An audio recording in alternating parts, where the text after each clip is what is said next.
संकट तुम्हाला संपवत कधीच नसतात. अहो, ज्या कोल्हापूरच्या मातीमध्ये राजर्षी शाहू छत्रपतींनी वसा आणि वारसा आम्हाला दिला की डॉक्टर बाबासाहेब आंबेडकर या जगाचं ज्ञानतीर्थ आहे, त्या ज्ञानतीर्थाला मदत शिक्षणासाठी करण्याचं काम बाबासाहेब आंबेडकरांना राजर्षी शाहू छत्रपतींनी केलंय. त्या डॉक्टर बाबासाहेब आंबेडकरांकडे काय होतं? अरुण नरके फाउंडेशन आज कित्येक तरुणांच्या बाबतीत ती भूमिका घेत आहे, शाहूंचा तो वारसा चालवतं, ही कौतुकाची बाब आहे. काय होतं बाबासाहेब आंबेडकरांकडे? बाबासाहेब आंबेडकरांची कुठली परिस्थिती होती? उमऱ्याच्या बाहेर बसावं लागायचं. आमच्या विनायकजींना माहित असेल, अनेकांना माहित असेल, बाबासाहेब आंबेडकरांना उमऱ्याच्या बाहेर बसावं लागायचं.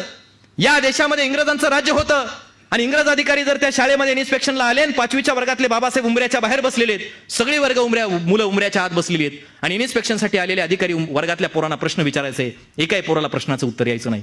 उमऱ्याच्या बाहेर बसलेलं 5वीच्या वर्गातलं हे पोरग हात करायचं प्रत्येक प्रश्नाला आणि सांगायचं मी देतो साहेब उत्तर. आणि अधिकारी म्हणायचे, शिक्षकाला म्हणायचं, अहो तुमच्या शाळेची लाज या उमऱ्याच्या बाहेर बसलेल्या पोरानं राखली, आत बसले एकाही पोराला प्रश्नाचं उत्तर येत नाही. बाळा काय नाव तुझं? आणि बाबासाहेब इंग्रज अधिकाऱ्यांना सांगायचं, साहेब मला भिवा म्हणतात, माझं नाव भीमराव रामजी आंबेडकर. आणि मग अधिकारी म्हणायचे, बाळा सगळ्या प्रश्नाची उत्तरं दिलीस, पण एक शेवटचा प्रश्न तुला विचारतो. बाबासाहेब म्हणायचे, साहेब विचारा, काही हरकत नाही. आणि अधिकारी म्हणायचे, सांग भिवा. अधिकारी म्हणायचे, सांग भिवा, या पृथ्वीपासून सगळ्यात दूरचा ग्रह कोणता? आणि 5वीच्या वर्गातले बाबासाहेब असे खाली मान घालायचे, डोळ्यात अश्रू यायचे आणि इंग्रज अधिकाऱ्यांना सांगायचे, साहेब या पृथ्वीपासून सगळ्यात दूरचा ग्रह कोणता मला माहित नाही, पण माझ्यासाठी सगळ्यात दूरचा ग्रह वर्गाच्या कोपऱ्यामध्ये ठेवलेला पाण्याचा माठ आहे.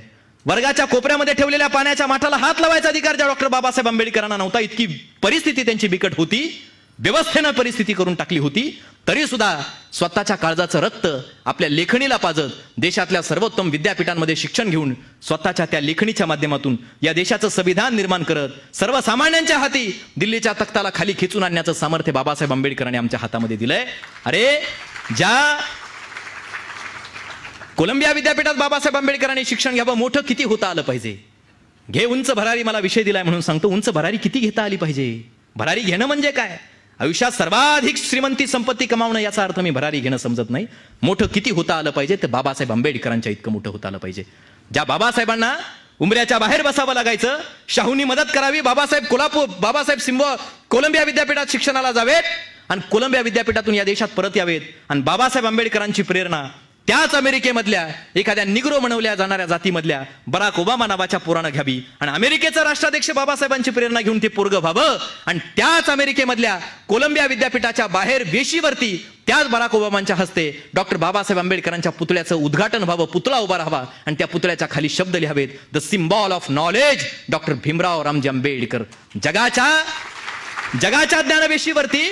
जगाच्या ज्ञानवेशीवरती उमऱ्याच्या बाहेर बसावा लागलेल्या पोराला जगाच्या ज्ञानवेशीवरती या जगाचं ज्ञानतीर्थ म्हणून शोभावं लागावं. मला वाटतं इतकं मोठं होता आलं पाहिजे, इतकी उंच भरारी आम्हाला घेता आली पाहिजे.